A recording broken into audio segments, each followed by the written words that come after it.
بشوية فيونداشي ونص صدر تاع دجاج راح ديري أروع وأجمل وصفة في هذا رمضان. طبق يحمر الوجه وطبق رئيسي بامتياز والبنة يا سلام. ما تنساش تخلي لي الجيم وتعليق وتبعي معايا الوصفة. هنايا عندي نص صدر تاع دجاج مع نص حبة تاع بصل 3 سنينات تاع الثوم، شوية تاع معدنوس صفر تاع بيضة مغرف صغيرة تاع لا موتارد ملح فلفل كحل سكنجبير ثوم مرحي وتابل خاص بالدجاج وشوية تاع كركم. بعد ما نرحيوهم كامل كيف كيف في الأخير راح نضيف 2 مغارف تاع لا شابليغ ونخلي الدجاج تاعي شوية طري هكذا باش كي يطيب لي ما يجينيش يابس. بالنسبة للفيونداشي نفس التوابل ونفس الخطوات اللي درتهم في الدجاج راح نديرهم مع الفيونداشي. برك هنايا درت تابل خاص باللحم المفروم ونخلطهم كامل كيف كيف.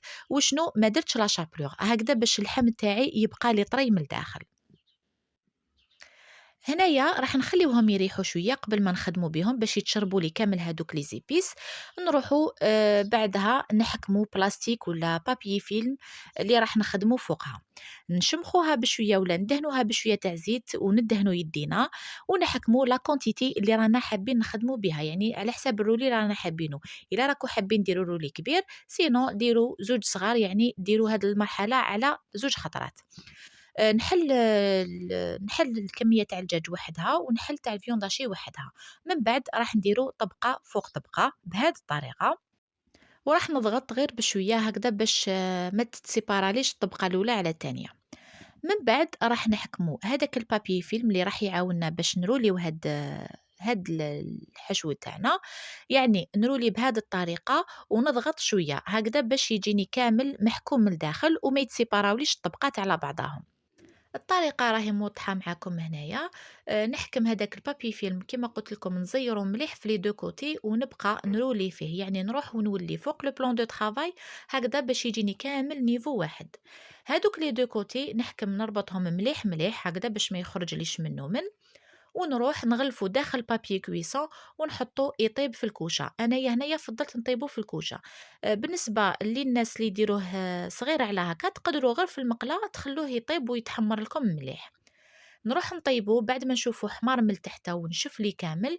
نحكم نحيلو هذاك البابي كويسون وهذاك البابي فيلم ونخليه يتحمر لي مليح من الفوق. تحبوا تدهنوه بشويه تاع زبده هكذا باش تجيكم تحميره شابه.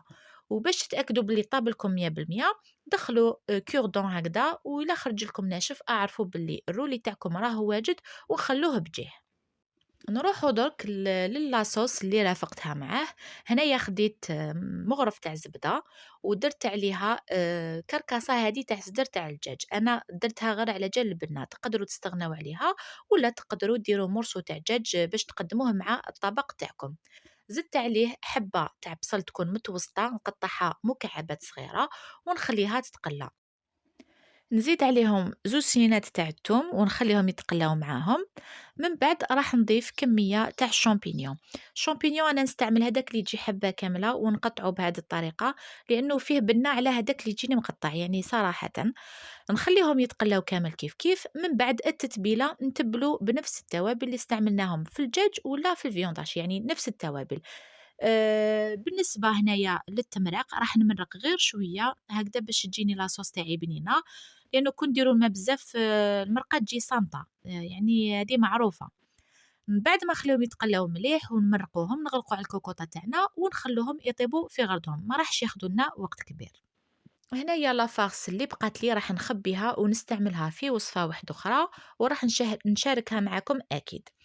بالنسبة للاصوص بعد ما طابت لي راح نحي كمية منها يعني نصفيها ما نديهاش بها بالشامبينيون ونحطها فوق كمية تاع فرماج يعني نديرو كمية لا بأس بها من الفرماج.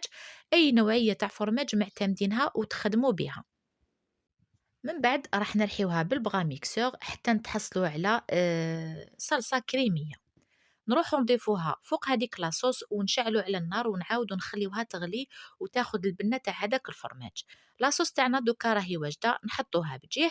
تقدروا ديروا لها تاني لا كريم فريش يعني هذا الشيء اختياري. هذا هو الرولي تاعنا كيما راكو تشوفوا يجي طري ويجي لداخل مشمخ ما يجيش ناشف. صراحة وصفة اعتمدوها وما راحش تندموا عليها. راح نقسمو قدامكم باش تشوفوا باللي راهو طري وراهو مشمخ لداخل ما راهوش ناشف. هذه هي يعني طبقات راهم باينين، تجي كل طبقة مسيبارية على خدها. الشكل راهو يهدر بلا ما نهضروا على الذوق. أنا هنا رافقته مع بطاطا غليتها، كانوا عندي حبيبات صغار غليتهم وقشرتهم، من بعد تبلتهم كامل لي زيبيس اللي عندي، فلفل عكري، ملح، فلفل الكحل، سكنجبير، قزبر مرحي، يعني كامل واش صبت قدامي درتهم لهذيك البطاطا وقليتها في شوية تاع زيت مع شوية تاع زبدة. وهذه هي النتيجة، يعني واحد يفيتي شوية القليان مع أنه رانا ناكلو البوراك مقلي، ما نزيدوش نكترو قليان على روحنا. وهذيك لاصوص خليتها بجيه باش نرافقها مع الطبق تاعي. وهذه هي النتيجة. إن شاء الله الوصفة تاع اليوم تكون نالت إعجابكم، ونتلاقاو إن شاء الله فيديو جديد مع وصفة جديدة. مع السلامة.